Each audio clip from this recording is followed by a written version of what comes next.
Emma's nights became restless.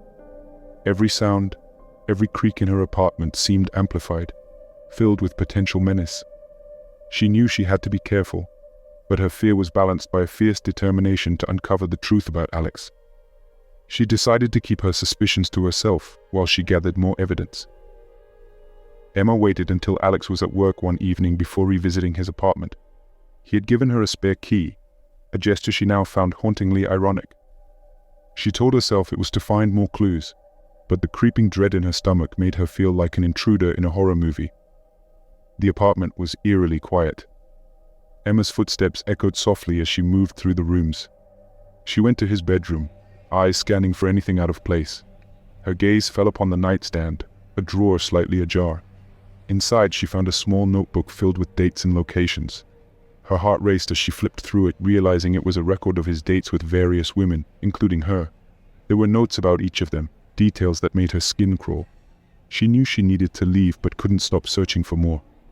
In the closet, hidden behind his clothes, she found a small locked box. She had seen Alex open it once and knew where he kept the key. With trembling hands, she retrieved it and opened the box. Inside were items that sent chills down her spine: jewelry, photos, and personal belongings of various women. It was a collection of trophies, each representing a missing woman. Emma felt nauseous as she realized the truth. Alex was a predator. She quickly snapped photos of everything with her phone, shaking her hands. She had to get out of there before Alex returned. She couldn't let him know she was onto him. She tried to stay calm as she left the apartment, but her mind was racing.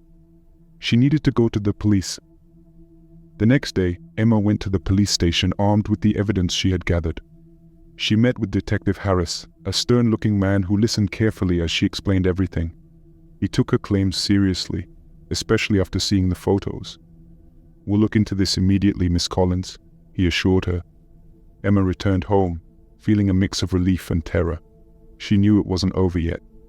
She had to be careful until the police had enough evidence to arrest Alex. She decided to avoid him, making excuses about work and family commitments. A week later, Emma received a call from Detective Harris. "We have some news. We've linked Alex to several cases of missing persons, but we need more concrete evidence to make an arrest. Be cautious and avoid any confrontation with him." Emma's heart sank.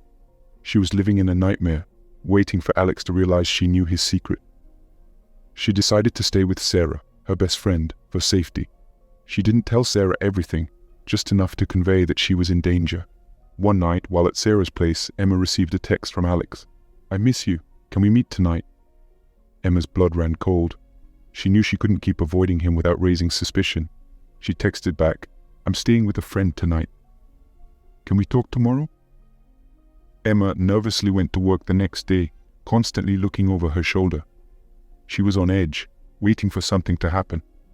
As she was about to leave for the day, she noticed a black car parked outside her office building. Alex was sitting inside watching her. Panic set in. She quickly called Detective Harris, explaining the situation. "Stay inside the building, we're on our way," he instructed. Emma's heart pounded as she waited. She could see Alex through the glass doors, his expression unreadable. Minutes felt like hours, but finally, she saw police cars arriving. Detective Harris approached her, flanked by officers. They escorted her out, shielding her from Alex's view. Later that evening, Emma received a call from Detective Harris. "We've taken Alex into custody. We found more evidence at his apartment. You're safe now." Emma felt a wave of relief, but also a lingering fear. The experience had changed her, leaving her cautious. She deleted her Tinder account and decided to take a break from dating. The scars from her encounter with Alex would take time to heal, but she was grateful to be alive. But one evening, Emma received an unexpected package. She hesitated before opening it, and her heart raced with the remnants of paranoia. Inside was a plain envelope with no return address. Her hands trembled as she pulled out a single photograph. It was an old picture of her and Alex smiling at each other in the cafe on their first date. On the back, in familiar handwriting, were the words, "I'm always watching. I'll see you again soon." Emma knew this wasn't the end, but now she was ready. She didn't want to be a victim anymore. She would stay vigilant, protect herself, and continue to help others.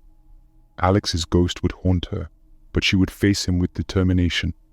The darkness had changed her, but also awakened the warrior in her, and she vowed never to let fear rule her life again. A few months later, Emma began to rebuild her life. She focused on her work, her friends, and her well-being. Memories of Alex and that suspicious package still haunted her, but she didn't let fear run her life. She was stronger now, more aware of the darkness that could lurk behind a charming smile, and she vowed never to let herself be deceived again.